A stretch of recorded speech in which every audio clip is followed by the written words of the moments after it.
जय श्री राम, हर हर महादेव। कैसे आप सभी लोग? उम्मीद करते हैं आप सभी लोग ठीक होंगे। स्वागत करते हैं आप सभी दर्शकों का अपने इस चैनल में पाकिस्तानी हिंदू रिएक्शन 2.0। तो भाई अब हम वीडियो देखने वाले हैं बाबा केदारनाथ धाम की। केदारनाथ यात्रा 2023, केदारनाथ टूर, केदारनाथ यात्रा कॉस्ट, केदारनाथ यात्रा कंप्लीट इंफॉर्मेशन। अच्छा, ये 2 साल पहले की है। अच्छा, केदारनाथ की हमने पहले भी वीडियो देखी है, लेकिन छोटी छोटी सी वीडियो देखी है। ये पूरी डिटेल से बताएंगे कि कैसे यात्रा करते हैं, क्या क्या चीज़ों की ज़रूरत होती है।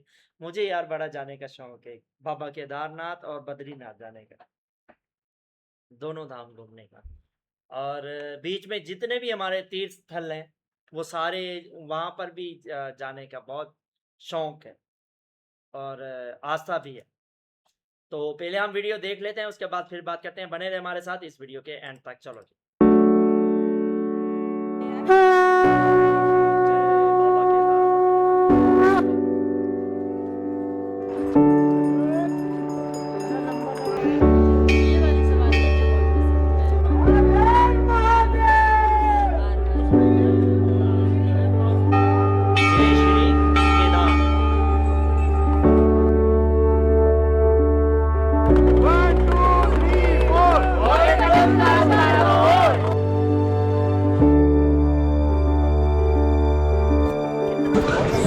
लगभग 6:30 बजे मैंने यात्रा शुरू कर दी है और अब बस बाबा केदार के धाम पहुंचने की तमन्ना है। तो जल्दी से पहुंचते हैं, देखते हैं कितना समय लगता है। बोलो बाबा केदार की जय। केदारनाथ जी की यात्रा की शुरुआत हरिद्वार से ही हो जाती है, जहां बस के माध्यम से आप गौरीकुंड तक पहुंचते हैं। और गौरीकुंड वो स्थान है जहां से आप 16 किलोमीटर की पैदल यात्रा करके बाबा केदारनाथ जी के धाम तक पहुंचते हैं।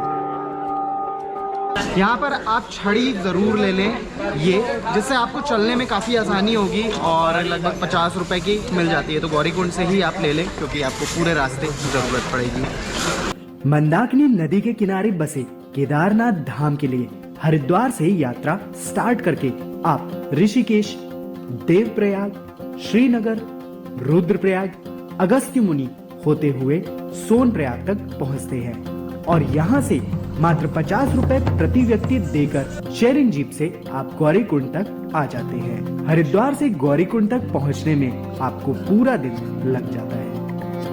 गौरीकुंड से लगभग आप 300-400 मीटर जैसे ही आगे बढ़ते हैं आपको पहला घोड़े का पड़ाव मिलेगा और यहीं से आपको ये खच्चर, पोनी, घोड़ा जो भी बोल लें यहाँ से मिल जाता है। और गौरीकुंड से आपको केदारनाथ धाम तक जाने के लिए 2950 रुपये एक पर्सन के देने पड़ते हैं एक साइड के। तो ये रेट है और आगे जानते हैं आगे से भी क्या क्या मिलता है और कैसा रेट है। बाकी पालकी और पिट्ठू के भी रेट आगे जानेंगे। हरिद्वार से गौरीकुंड की बस आपको हरिद्वार रेलवे स्टेशन के सामने सुबह 3 से 4 बजे के आसपास मिलती है, जिसके लिए आपको 700 से 800 रुपए तक देने पड़ सकते हैं। वहीं प्राइवेट टैक्सी के 10 से 15,000 रुपए तक देने पड़ सकते हैं। आप ऑनलाइन GMVN की वेबसाइट के द्वारा भी बस की बुकिंग करवा सकते हैं। हमेशा के लिए बाइक रेंटल या स्कूटी रेंटल के लिए मैं आया हूँ यहाँ पर घूमो बाइक एंड स्कूटर रेंटल में। तो यहाँ से मैं उठाने वाला हूँ एक बार फिर से बर्गमैन, क्योंकि इसमें जो लगेज है वो रखना आसान होता है, ईज़िली चलती है, गियर चेंज नहीं करने पड़ते हैं, मेरे लिए कंफर्टेबल होती है। बाकी आप कोई भी ले सकते हैं। कॉन्टैक्ट डिटेल मैं दे दूंगा यहाँ की, आप आ सकते हैं, हायर कर सकते हैं। चाहे हरिद्वार में आपको जाना हो, चाहे ऋषिकेश, चाहे 4 धाम की यात्रा करना हो केदारनाथ जी की, बहुत बढ़िया बढ़िया यहाँ पर बाइक मिल जाएगी, स्कूटी मिल जाएगी आपको। और बाकी प्राइसेस वगैरह की डिटेल के लिए आप कांटेक्ट कर सकते हैं। बर्गमैन अगर आप लेते हैं तो आपको लगभग ये पड़ सकती है 1100 से 1200 रुपये पर डे की। और आपको लाइसेंस वगैरह आपको दिखाना पड़ता है कि होना चाहिए, और बाकी एक आईडी आपकी रखते हैं। गौरीकुंड के 5 किलोमीटर पहले सोनप्रयाग पड़ता है और यहाँ होटल के अच्छे और ज्यादा ऑप्शन अवेलेबल है, जबकि गौरीकुंड में कम ऑप्शन है और फैसिलिटीज भी कम मिलती है। पर गौरीकुंड रुकना प्रेफर करें, जिससे आप अपनी यात्रा सही समय पर स्टार्ट कर सकते हैं। गौरीकुंड का मैं आपको अपना स्टे दिखा देता हूँ। यहाँ पर ये रहा रूम, ये डिलक्स रूम मैंने लिया है, इसका प्राइस भी मैं आपको डिस्क्लोज़ करता हूँ, बाकी दिखा देता हूँ पहले। वॉशरूम काफ़ी बड़ा सा है और ये रहा रूम। अब बाकी बाहर का भी थोड़ा सा आपको दिखाता हूँ, फिर उसके बाद प्राइस भी डिस्क्लोज़ करता हूँ। ये बाहर का व्यू है और ये काफ़ी बड़ी सी प्रॉपर्टी है, सुनील लॉज इसका नाम है। और नीचे यहाँ पर गौरीकुंड साफ साफ दिखता है, ये पूरा गौरीकुंड का व्यू है। जब आप आएंगे तो गौरीकुंड आपको कुछ इसी तरह का देखने को मिलेगा। अब यहाँ पे प्राइस क्या है, इस रूम की प्राइस है लगभग 3,500 रुपये। ये कम में भी मिल जाता है, कभी कभी डिपेंड करता है सीज़न पे, पर अभी जो एकदम पीक सीज़न चल रहा है ये मई जून का, ये लगभग 3 से 3,500 रुपये चलता है। हालांकि बार्गेनिंग आप करवा लेना। और इसी के अलावा यहाँ पर और भी सस्ते रूम भी है, लेकिन किसी में कॉमन मतलब प्राइवेट बाथरूम वगैरह नहीं मिलेगा आपको, डॉर्मेट्री टाइप में मिलेगा। तो 1,000 रुपये कम से कम अपने माइंड में प्रिपेयर करके रखें कि इतना तो लगना ही लगना है अगर आप कॉमन में रेडी हैं रहने के लिए। तो ये है गौरीकुंड और ये है यहाँ का स्टे। हालांकि यहाँ पर और भी कई सारे स्टे हैं और ये बड़ी प्रॉपर्टी है। GMVN का भी ऑप्शन है, GMVN के भी प्राइस इसी अकॉर्डिंग रहते हैं, 2,000, 2,500, 3,000, 3,500, लेकिन उसमें भी मिलते नहीं है।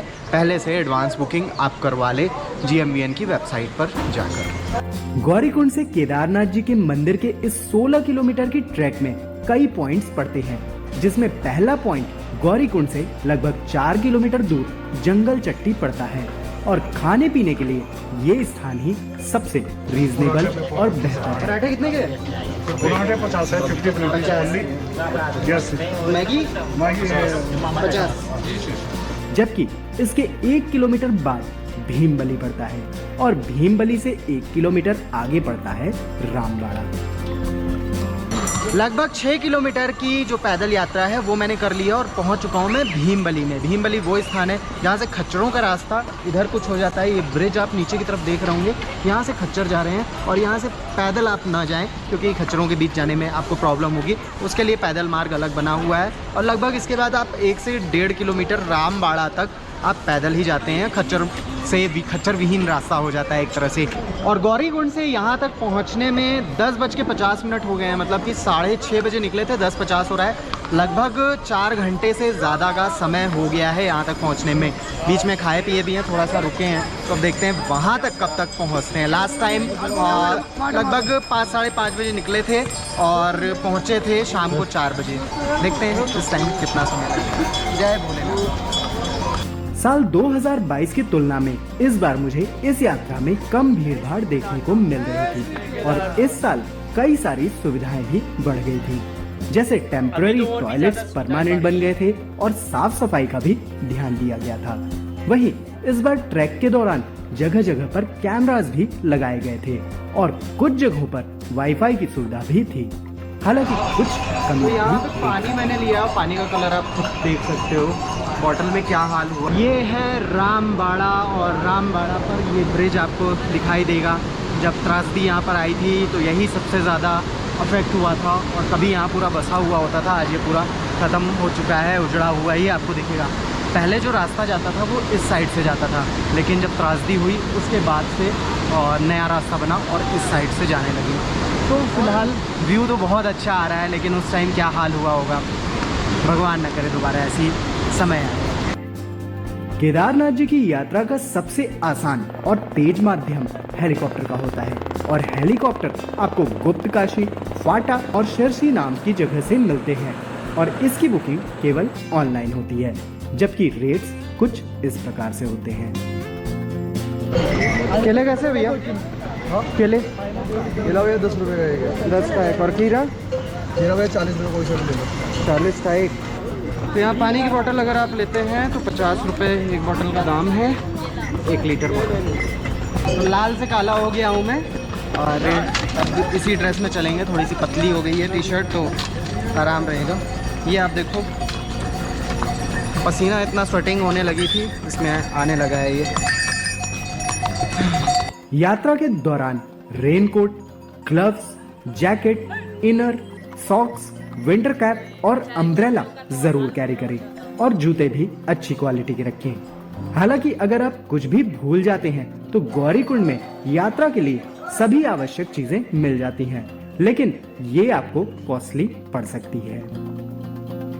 रामबाड़ा के बाद ही केदारनाथ धाम की असली चढ़ाई शुरू होती है, इसलिए आपको चलने में परेशानी हो रही हो तो भीमबली से ही खच्चर हायर कर ले, क्योंकि इसके आगे खच्चर हायर करने का कोई ऑथराइज्ड पॉइंट सीधे लिंचोली में है, जहां से केदारनाथ धाम केवल 3 किलोमीटर है। मेरे बैक साइड में अभी आप ये पालकी देख रहे होंगे, और पालकी के लिए आपको यहाँ पर मैंने रेट पता किया, इन्होंने बताया 10,000 रुपये में आना जाना, नीचे से ले जाके ऊपर और फिर वापस नीचे तक ड्रॉप करेंगे और सेम डे में सब चीज़ हो जाएगा। तो जो लोग मतलब जाना चाहते हैं पालकी से, उनके लिए ये भी ऑप्शन अवेलेबल है। अगर आप घोड़े से जाते हैं तो लगभग 6,000 आने और जाने के लगते हैं, और पालकी से आपका वही काम 10,000 में हो जाता है और उसमें ज़्यादा कंफर्ट होता है। तो ये रहा वो चौसा भात, और ये काली दाल है, हालांकि दाल थोड़ी डिफरेंट है। अब खा के देखता हूँ ये एक बाइट कैसा है। चावल कच्चे हैं और ठंडे भी हैं, ट्राई मत करना। पता नहीं इस दुकान पे ऐसा है कि मुझे नहीं मालूम, इनका तो ये हाल हो रहा है। बाकी पराठे ट्राई करते हैं। पराठे 60 रुपए के मिले, छोटे से हैं इतने, ये भी ट्राई कर लेते हैं। तो खाने लायक नहीं है। पराठे इज़ बेटर। राइस और जो चौसा भात खाए थे उसका 80 रुपये में हाफ था। हालांकि क्वांटिटी तो ठीक थी बट टेस्ट में थोड़ी कमी थी। बाकी दुकानों और दुकान में हो सकता है अच्छा भी मिल जाए। केदारनाथ धाम की यात्रा अगर आप पिट्ठू से करना चाहते हैं, पिट्ठू यानी कि ये जैसे ये पिट्ठू होता है, इसके थ्रू अगर आप करना चाहते हैं तो आपको, मेरा जो वेट है अराउंड 67 kg के आसपास है, इसके लिए 10,000 रुपये मांग रहे हैं। ज़्यादा वेट होगा प्राइस बढ़ेगी। एक साइड का ये यात्रा है और धाम तक ये पहुंचाते हैं, एकदम लास्ट पॉइंट तक, ये खास बात है। तो आप इसके थ्रू जा सकते हैं। मतलब वेट अगर आपका शायद 80-90 किलो हुआ तो ये 12-13 हज़ार, बच्चे होंगे तो हो सकता है 5-7 हज़ार रुपये में भी आपका काम हो जाए। पिट्ठू पोनी या पालकी के प्रशासन द्वारा फिक्स किए ऑथराइज्ड रेट्स को देखकर आप उसी रेट्स के अनुसार यात्रा करें, क्योंकि कई बार आपको ये ज्यादा प्राइस भी बताते हैं। हालांकि अगर आप चढ़ने में सक्षम हैं तो इनका प्रयोग ना करें और पैदल ही चलें। लगभग 7.5 किलोमीटर की यात्रा अभी भी बची हुई है और नज़ारे बहुत खूबसूरत हो गए हैं, लेकिन जो यहाँ के रास्ते हैं वो कुछ इस तरह के हो गए हैं। बहुत मड़ी है, कीचड़ है। रामबाड़ा के बाद आप किसी भी मौसम में आए, जनरली आपका अगर लक मेरे जैसा रहा तो आपको इसी तरह की रोड मिलेगी, क्योंकि बारिश यहाँ हल्की फुल्की होती ही रहती है और जो ग्लेशियर्स है वो भी पिघलते रहते हैं। बाकी चढ़ाई लगातार है, ऊपर ऊपर ऊपर ऊपर चलते रहना है आपको। रामबाड़ा के बाद आपकी चढ़ाई जो होती है कठिन हो जाती है। बर्फ की वजह से यहाँ कई जगहों पर काफी कीचड़ हो जाता है और खच्चरों की वजह से जाम भी देखने को मिलता है, लेकिन यहीं से आपको असली खूबसूरती भी देखने को मिलती है।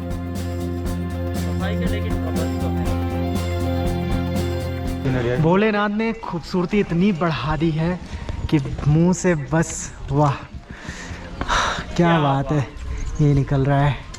बहुत प्यारा व्यू है, बर्फ ही बर्फ है हर तरफ। थोड़ा इसकी वजह से प्रॉब्लम भी हो रही है पर खूबसूरती भी है, क्या करें दोनों के अपने ही मज़े भी हैं और नुकसान भी है। मैं शाबाशी देना चाहूँगा इकलौती फीमेल व्लॉगर जो पूरे रास्ते में मुझे दिखाई दी, जो यहाँ पर है। कोई भी नहीं है यहाँ पे। और लगभग शाम के 5 बजे मैं GMVN के कैंप पर पहुंच गया, जहां मैं रुकने वाला था। GMVN का स्टे मुझे मिल गया है और ये रिसेप्शन है यहाँ पर, और बाकी कैसा स्टे है वो तो मैं दिखा दूंगा और क्या प्राइस है वो भी दिखा दूंगा। बाकी इसके बाद दर्शन भी करने जाएंगे और यहाँ क्या क्या फैसिलिटी है सारी चीज़ बताऊंगा। वीडियो में बस बने रहना, काफ़ी इन्फॉर्मेशन आपको मिलेगी। GMVN का मेरा जो स्टे है वो मैं आपको दिखा देता हूँ। यहाँ पर ये रहा वो स्टे, और यहाँ पे टोटल 5 और 5 10 बेड लगे हुए हैं। शेयरिंग होता है, इसमें टॉयलेट नहीं है। चार्जिंग के लिए ये पॉइंट होता है और बल्ब होती है। लाइट कभी कभी यहाँ पे चली जाती है तो ये प्रॉब्लम यहाँ पे होती है। और बाकी स्लीपिंग बैग्स आपको यहाँ पर प्रोवाइड करते हैं। कंबल नहीं होता है, इसी में आपको सोना होता है। तो कभी कभी ठंड लगती भी है, टेम्परेचर जब ज़्यादा ही कम हो जाता है तो कभी कभी नहीं भी लगती है। बाकी ओवरऑल ठीक ठाक रहता है स्टे। वॉशरूम के लिए आपको यहाँ से बाहर जाना पड़ता है। प्राइस कितने की पड़ती है? ये जो मैंने लिया है, पिछले साल लिया था 400 में, यही सेम मिला था, लेकिन इस बार इसी का रेट 800 हो चुका है। लेकिन इसके साथ आपको कॉम्प्लीमेंट्री डिनर भी प्रोवाइड किया जाता है, तो ये चीज़ इसमें मिलता है। बाकी और भी यहाँ पर अलग अलग मतलब रूम्स वगैरह हैं कैटेगरी के, तो वो भी आपको मतलब GMVN की साइट पे मिल जाएंगे। बाकी बाहर से मैं भी दिखा दूँगा।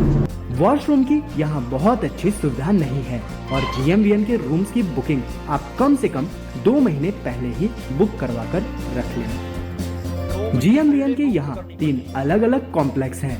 पहला नंदी कॉम्प्लेक्स जिसमें मैं रुका था, दूसरा सुमेरु और तीसरा स्वर्गरोहिणी कॉम्प्लेक्स। और स्वर्गरोहिणी ही स्टे के लिए सबसे बढ़िया ऑप्शन है। आपको लगता है मुझे कुछ बोलने की जरूरत है? नहीं है। आगे पीछे हर जगह बर्फ इतनी सुंदर लग रही है यहाँ पर। और भाई कहते हैं ना भाई, स्वर्ग में बसते हैं हमारे भगवान, तो भोलेनाथ स्वर्ग में ही बसे हुए हैं। और बहुत खूबसूरत, बहुत प्यारा है। शब्द नहीं है मेरे पास बोलने के लिए, बस दर्शन के लिए जाना चाहता हूँ जल्दी से। वहाँ पे भी जाकर देखते हैं कैसा नज़ारा है। ये तो अद्भुत है, ऑसम है। जो भी वो बड़े वाले वर्ड्स हैं ना, सब यहाँ पर अप्लाई हो जाते हैं। और धीरे धीरे इन्हीं खूबसूरत नजारों का टेस्ट लेते हुए मैं बढ़ने लगा केदारनाथ जी के धाम के लिए। यहाँ मंदिर के पास कुछ कंस्ट्रक्शन भी चल रहा था, जो था रोपवे का। और आने वाले समय में केदारनाथ धाम रोपवे के माध्यम से पहुँचना और आसान हो जाएगा। हालांकि अब वो वक्त आ ही गया जब मैं पहुँच गया बाबा केदारनाथ जी के बिल्कुल करीब। केदारनाथ धाम में मैं आ चुका हूँ और केदारनाथ धाम कुछ इस तरह का अभी सुशोभित हो रहा है। यहाँ पर ये है दूसरा दिन। हालांकि मैं आ गया था पहले ही दिन, लेकिन इवनिंग की वजह से मैं दर्शन तो कर लिया था लेकिन वीडियो नहीं बना पाया था। तो दर्शन मैंने कल शाम को ही कर लिया और बहुत ही बढ़िया दर्शन हुआ। अब मंदिर के अंदर क्या है ये मैं बता देता हूँ आपको। मंदिर के अंदर शिव जी तो हैं ही हमारे, उनका शिवलिंग है, और साथ ही साथ यहाँ पर अर्जुन जी की, युधिष्ठिर जी, नकुल, सहदेव और लक्ष्मी नारायण जी की भी मूर्ति है। भीम जी की क्यों नहीं है मुझे नहीं मालूम, वो शायद बैक साइड में भीमशिला है, इस वजह से ऐसा कुछ हो, लेकिन ऐसे ही कुछ है चारों तरफ मंदिर में। और पुराने पत्थरों की मंदिर है, काफ़ी बड़े बड़े पत्थर हैं, बीच में नंदी जी भी हैं। तो इस तरह का मंदिर का पूरा अंदर का स्ट्रक्चर है। अंदर कैमरा वगैरह अलाउ नहीं है, फ़ोटो अलाउ नहीं है, तो आप जब आए तो खुद से दर्शन करें। सब चीज़ कैमरे में दिख जाएगा तो भाई कैसे चलेगा। आप आए यहाँ दर्शन करें और बहुत ही बढ़िया दर्शन होगा आपको। बाकी खर्चे की जानकारी और बाकी इम्पोर्टेंट इन्फॉर्मेशन आगे वीडियो में चलती रहेगी। केदारनाथ धाम में आपके आसपास भी रुकने की व्यवस्था है, जो कि शुरुआती दिनों में ऑलमोस्ट फुल ही रहते हैं और इनके रेट्स भी कम से कम 2 से 4 हजार रुपए पर बेड तक होते हैं। आसपास के होटल या लॉज के कॉन्टैक्ट नंबर्स आप वीडियो में देख सकते हैं। फिलहाल यहाँ पर होने लगा है स्नोफॉल और लोग थोड़े आगे पीछे दाएं बाएं हो लिए हैं, लेकिन भीड़ फिर भी है यहाँ पर बनी हुई। खूबसूरत बहुत ज़्यादा हो गया है, वो स्वर्ग वाली अनुभूति यहाँ पर होने लगी है। और ऐसे में आपको स्टोरी यहाँ की सुनाना चाहूँगा मैं, क्योंकि बहुत सारे लोग आने तो लगे हैं पर यहाँ की स्टोरी नहीं जानते हैं, जानते भी हैं तो फिर भी सुन लेते हैं। कहा जाता है कि नर और नारायण जो ऋषि थे, उन्होंने तपस्या की थी और शिव जी को प्रसन्न किया था। फिर उसके बाद यहाँ पर शिव जी का ज्योतिर्लिंग स्थापित हुआ था। और वही एक और स्टोरी है, और वो ये है कि जब पांडवों ने महाभारत का युद्ध खत्म हुआ था तो उनको बहुत ही ग्लानि थी कि उन्होंने अपने भाइयों का ही वध किया है। इस वजह से वो पाप से विमुक्त होना चाहते थे, तो वो शिव जी से इसके लिए आशीर्वाद लेना चाहते थे। तो शिव जी उनसे नहीं मिलना चाहते, तो वो भी रुष्ट थे उनसे। तो शिव जी फिर छिपने लगे थोड़ा सा। तो फिर हुआ कुछ यूँ कि छिप कर वो यहाँ पर आए और ऐसा पांडवों को पता चल गया और पांडवों में से भीम वो अपना बड़ा आकार में आके और अपनी दोनों टांगों को फैला के खड़े हो गए और शिव जी जो कि भैंस के रूप में ढेर सारी गायें और भैंसों के बीच में से जा रहे थे, लेकिन भीम की जो टांगें थी उनके नीचे से वो कैसे जा सकते थे, भगवान शिव है ना वो, तो वो रुक गए। तो ऐसे में शिव जी को पहचान लिया गया और जब इतना ज़्यादा उन्होंने देख लिया कि पांडव इतना ज़्यादा कर रहे हैं, इतना ज़्यादा डेडिकेशन है उनके अंदर, तो उन्होंने फाइनली उनको पाप विमुक्त कर दिया, अपना आशीर्वाद दिया। और इसीलिए यहाँ पर अंदर पांडवों की मूर्तियाँ भी लगी हुई हैं और मतलब बीच में शिवलिंग भी है।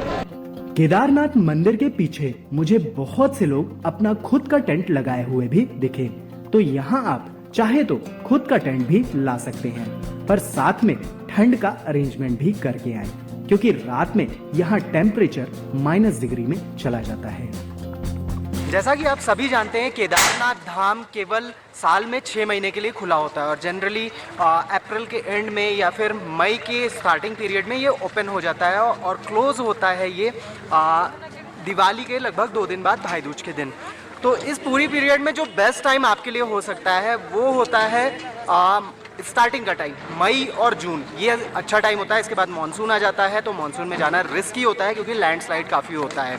इसके बाद आप सितंबर मिड या एंड से लेके अक्टूबर में जब तक क्लोज हो रहा है तब तक आप यहाँ पे आ सकते हैं, तो ये आपके लिए बेस्ट टाइम हो सकता है। शुरुआत में भीड़ भाड़ ज़्यादा मिलेगी, बाद में आएंगे तो आपको कम मिलेगी। केदारनाथ धाम के पट सुबह 5 बजे से दोपहर 3 बजे तक खुले रहते हैं और इसके बाद शाम 5-6 बजे से रात 8 से 10 बजे तक ओपन रहता है। केदारनाथ धाम में कौन कौन से मोबाइल के नेटवर्क आते हैं वो भी मैं बता देता हूँ। एयरटेल का भी यहाँ पर आ रहा है, वोडाफोन का भी आ रहा है और जियो का भी आ रहा है। कभी कोई बढ़िया काम करेगा, कभी कोई बढ़िया काम करेगा। फिलहाल इस वक्त यहाँ पर इस जगह पे जियो का बढ़िया काम कर रहा था नेटवर्क, लेकिन टेंट में एयरटेल का बढ़िया काम कर रहा था नेटवर्क। तो ये नेटवर्क यहाँ पे इस बार कर रहे हैं, पर बहुत अच्छी क्वालिटी नहीं रहेगी, थोड़ा आपका काम चलाऊ हो जाएगा। बाकी कॉलिंग आप कर सकते हैं, बाकी मौसम कभी बिगड़ता है तो वो ऊपर नीचे हो सकता है। मंदिर के बाहर बहुत से लोग पूजा पाठ भी करते हैं, लेकिन अगर आप स्पेशल पूजा मंदिर के गर्भगृह में करवाना चाहते हैं तो इसके लिए आपको पेड बुकिंग करनी होती है, जिसकी डिटेल्स डिस्क्रिप्शन बॉक्स में है। GMVN में आप ब्रेकफास्ट भी कर सकते हैं, जिसके लिए आपको 150 रुपीज़ देने पड़ेंगे। आपको मिलती है पूरी और ये आलू टमाटर की सब्जी और स्वीट एक मिलता है। चाय वगैरह इंक्लूड नहीं होती है और ये अनलिमिटेड नहीं होती है, केवल 4 पूड़ी होती है, तो मेरे हिसाब से वर्थफुल नहीं रहता है। बाकी बाहर भी आप ट्राई कर सकते हैं। मंदिर के पीछे बहुत से लोग शिवलिंग पर चढ़ाया हुआ जल लेकर भी जाते हैं और यहीं पर भीमशिला भी है, जिसकी पूजा पाठ करने की भी मान्यता है। यहाँ पर प्रसाद आप बाहर से लेकर चढ़ा सकते हैं और प्रसाद आपको 50 रुपए से लेकर 250 रुपए तक में मिल जाता है। केदारनाथ धाम में खाने के लिए आपको एक टाइम के लिए 200 रुपए तक खर्च करने पड़ सकते हैं, लेकिन यहाँ पर भंडारे की भी सुविधा मिलती है। ये रोज आप लोग करते हो? हाँ, हर दिन? 6 महीने से लेकर। क्या टाइमिंग क्या रहती है? ये सुबह 10 बजे से शाम को 6-7। ओके, तो स्वर्गरोहिणी जो कैंप है उसके पास में ही ये रहता है। टाइमिंग आप नोट कर लो। मंदिर में दर्शन के लिए सबसे ज्यादा भीड़ सुबह में होती है, जबकि शाम को 7 से 8 के बीच आपको यहाँ कम भीड़ देखने को मिलती है। कई बार ज्यादा भीड़ की स्थिति में 3 से 4 घंटे तक भी लग सकते हैं। केदारनाथ धाम की यात्रा आप 3 दिनों में कर सकते हैं। हालांकि मेरा प्रेफरेंस रहेगा कि आप 4 दिनों में ये यात्रा करें, क्योंकि 3 दिनों में ये काफ़ी फास्ट होगा, लेकिन यहाँ पे आपको 3 दिन का ही मैं पूरा प्लान बताने वाला हूँ। तो पहले दिन आप हरिद्वार से निकलेंगे सीधे गौरी कुंड के लिए। आप चाहे तो सोनप्रयाग में भी रुक सकते हैं, लेकिन गौरी कुंड में अगर रुकते हैं तो आपके लिए सुबह जल्दी चढ़ाई करना आसान होगा। दूसरे दिन आप गौरी कुंड से जाएंगे केदारनाथ धाम की तरफ और चढ़ाई करेंगे, चाहे तो पैदल, चाहे तो आप पोनी, पिट्ठू या पालकी जो भी लेना चाहते हैं। इसके बाद तीसरे दिन आप सुबह दर्शन कर सकते हैं या फिर दूसरे दिन की शाम को ही जब आप पहुंचते हैं तब भी दर्शन कर सकते हैं। तो तीसरे दिन आप दर्शन करके वापस नीचे की तरफ आएंगे और सीधे जाएंगे हरिद्वार के लिए। ये थोड़ा हेक्टिक होगा, थोड़ा लंबा होगा, लेकिन कर सकते हैं क्योंकि मैंने 3 दिन में किया है।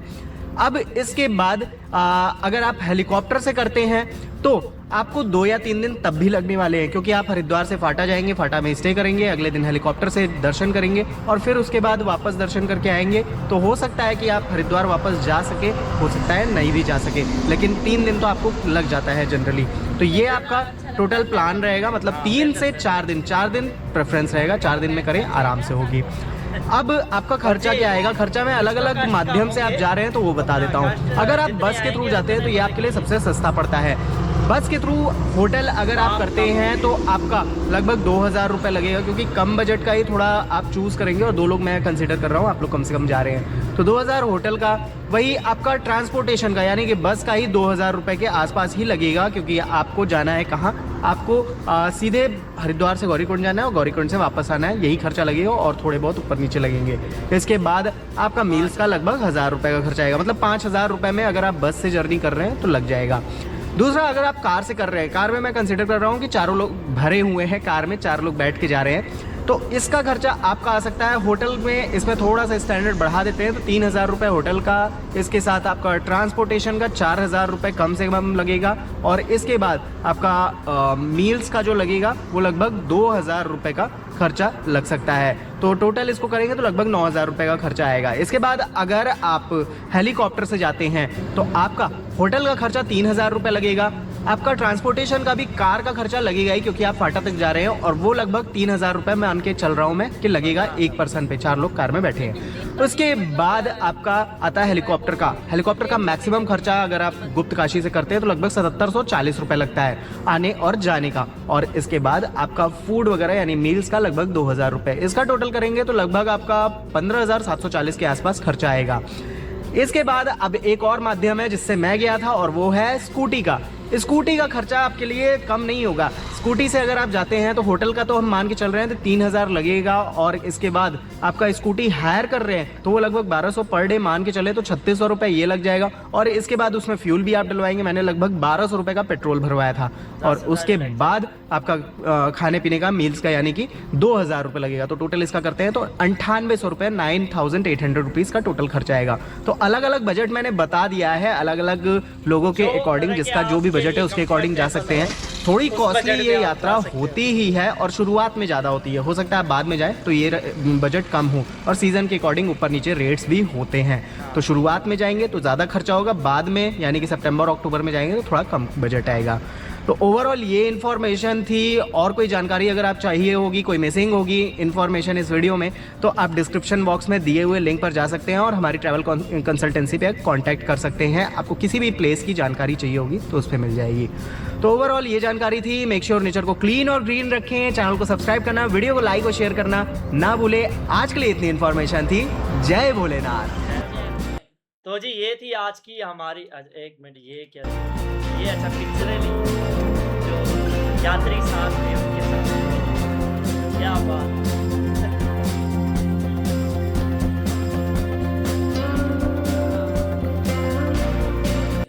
अच्छा ये यात्रा ये भूलेंगे नहीं जिस हिसाब से ना ये इन्होंने पिक्चरें ली हैं, और पिक्चरों के साथ इनसे वादा किया होगा कि इस वीडियो में आके आपकी पिक्चर लाजमी आएगी। तो मतलब कि अच्छा मैं और बहुत सारी भी वीडियो थी, मैं ये वीडियो इसलिए लाया था क्योंकि इसमें अब भाई ने पूरी डिटेल से सारा कुछ बताया है कि आपका खर्चा स्कूटी पे कितना होगा, बाइक पे कितना होगा, सॉरी स्कूटी पे या बाइक पे कितना होगा, कार पे कितना होगा, हेलीकॉप्टर पे कितना होगा, बिल्कुल। या पैदल कितना होगा। पैदल तो खैर नहीं, स्कूटी या कार आपको लेनी ही पड़ेगी। तो यार सफर बहुत ही कमाल का था।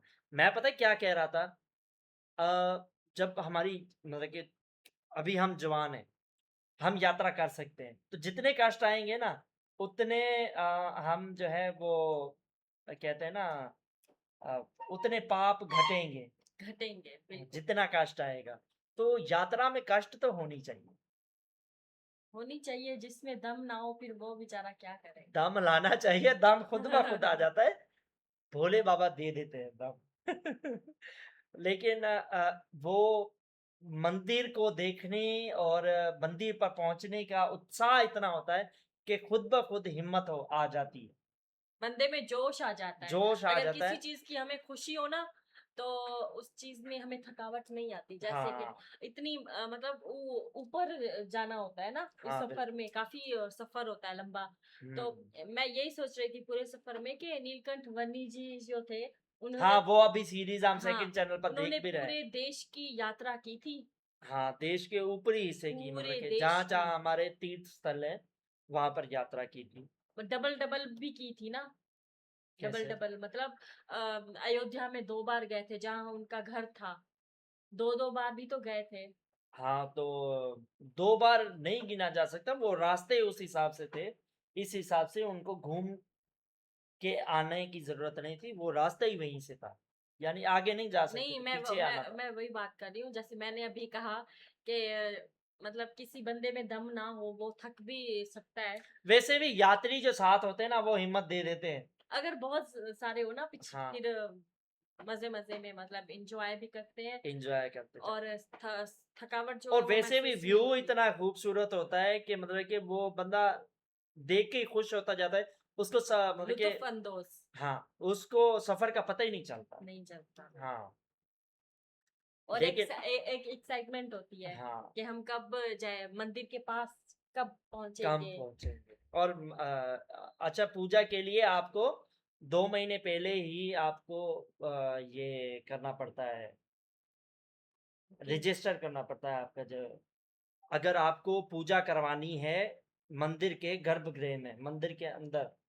फिर आपको पहले एडवांस बुकिंग करवानी पड़ती है, और आपको होटल वैसे भी। सच में मान सकते हैं क्योंकि इतनी ज्यादा भीड़ होती है, हर दिन ऐसा होता है ना। बिल्कुल। हर दिन और ऐसा होता है। वहां पर रहने के लिए उसके भी मतलब कि आपको जो है 2 महीने पहले से बुकिंग करनी पड़ती है। हर चीज के लिए करनी पड़ती है हाँ, बुकिंग। कमाल है। बहुत ही मतलब कि प्यारा सफर है अच्छा, बाबा लोगों की केदारनाथ काफी का। बाबा केदारनाथ से आस्था जुड़ी हुई है। बिल्कुल। हर दिन इतनी भीड़ होती है। और मजा भी बहुत आता है, और लोग जो है विश्वास होता है, और मतलब कि एक होता है शुरू से बाबा केदारनाथ यात्रा की, मतलब कि तकरीबन अपने जितने भी सनातनी हैं, उनका यही दिल करता है कि हम बाबा केदारनाथ जाएं। तो जा और मैं ये वीडियो इसीलिए वजह से लाया था कि इसमें जो है वो इंफॉर्मेशन ओवरऑल है, सारी इंफॉर्मेशन है। बिल्कुल भाई भाई ने। ने एक एक चीज डिटेल से बताई है आपको, यहाँ से यहाँ तक ऐसे जाना है, ऐसे ऐसे, मतलब कि सारा कुछ आप जैसे आप कंफर्टेबल हो उस हिसाब से आप यात्रा कर सकते हो। बिल्कुल। इस वजह से मैं ये वीडियो लाया, हालांकि अभी हाल ही की भी वीडियो आई हुई है यात्रा की, पर वो मैं ज्यादा बारीकी से नहीं वो बताया गया बारीकी था से नहीं उस बताते, ये वीडियो में। भाई ने पूरी बारीकी से अच्छा, मैं पूरी डिटेल से बताया। वीडियो के दौरान यही सोच रही थी, जो सुशांत सिंह राजपूत की मूवी बनी हुई है हाँ हाँ हाँ केदारनाथ, उसमें सच में वो रियल स्टोरी पे भी है, बनी हुई है ना फिल्म, हाँ ऐसा हाँ, लगता है। शायद। और बाढ़ यहाँ पे आई थी केदारनाथ में। हाँ, वो तो तो। बाढ़ आई थी, वो जो पत्थर था बहुत सारा हाँ, बड़ा था, जिसको वो भीमशिला कहते हैं। मंदिर के पास ही आके रुक गया। हाँ, वो मंदिर को वो मैंने कहा बचाने के लिए। दिखाया नहीं पर दिखाया था वो पत्थर। अच्छा, भाई ने वो स्टोरी आधी बताई थी कि भीम जो है, अब भीम ने सबसे पहले भोले बाबा को पहचान लिया था।